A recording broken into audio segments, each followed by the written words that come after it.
Kozhikode Kokkallur higher secondary സ്കൂളിൽ നിന്നും കുമരു എന്ന നാടകം നമുക്ക് വേണ്ടി കാഴ്ചവെച്ച് മികച്ച കയ്യടി നേടി, കാണികളിൽ നിന്നും മികച്ച കയ്യടി നേടി കാഴ്ചവെച്ച പ്രിയപ്പെട്ട കൂട്ടുകാരാണ് നമ്മളുടെ കൂടെയുള്ളത്.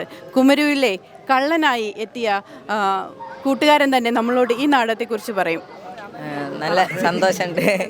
കുമരു എന്നുള്ള കഥാപാത്രം ചെയ്തതിൽ ഇത് സംവിധാനം ചെയ്ത പിന്നെ നിവേദേട്ടൻ, പിന്നെ എഴുതിയത് എമിലേട്ടൻ.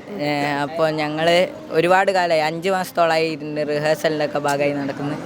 പിന്നെ ഈ സംഘം, ഈ കൂട്ടായ്മയാണ് ശരിക്കും ഞങ്ങളുടെ കരുത്ത്. അത്രയും നന്നായിട്ട് വേദിയിൽ അവതരിപ്പിക്കാൻ കഴിയുന്നത് ഇത്തരം ഒരു പ്രോസസ്സിലൂടെ ഈ സംഘങ്ങൾ ഒരു ഭാഗമാവാൻ സാധിച്ചതിലാണ് ഞങ്ങൾക്ക് അത്രയും നന്നായിട്ട് അഭിനയിക്കാൻ, വേദിയിൽ അവതരിപ്പിക്കാൻ കഴിഞ്ഞത്. പിന്നെ ഞങ്ങളൊരു ടീം, ഞങ്ങളുടെ 10 പേരിൽ ഉപരി കുറേ ആൾക്കാർ 2013 തൊട്ടുള്ള എല്ലാവരുമാണ് ഞങ്ങളുടെ കാര്യത്തിൽ. 2013 പാസ് ഔട്ടായ അന്ന് കലോത്സവം, സംസ്ഥാന കലോത്സവത്തിന് മികച്ച നടനായ ആൾ തന്നെയാണ് സംവിധായകൻ. അതേ സ്കൂളിലെ പൂർവ്വ വിദ്യാർത്ഥിയാണ്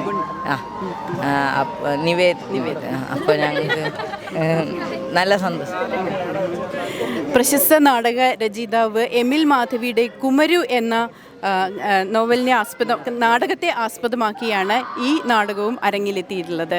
ഇവിടെ എത്തിച്ചേർന്നിട്ടുള്ള മുഴുവൻ പേർക്കും ഞങ്ങളുടെയും ഹൃദയം നിറഞ്ഞ സ്നേഹം അറിയിക്കുന്നു.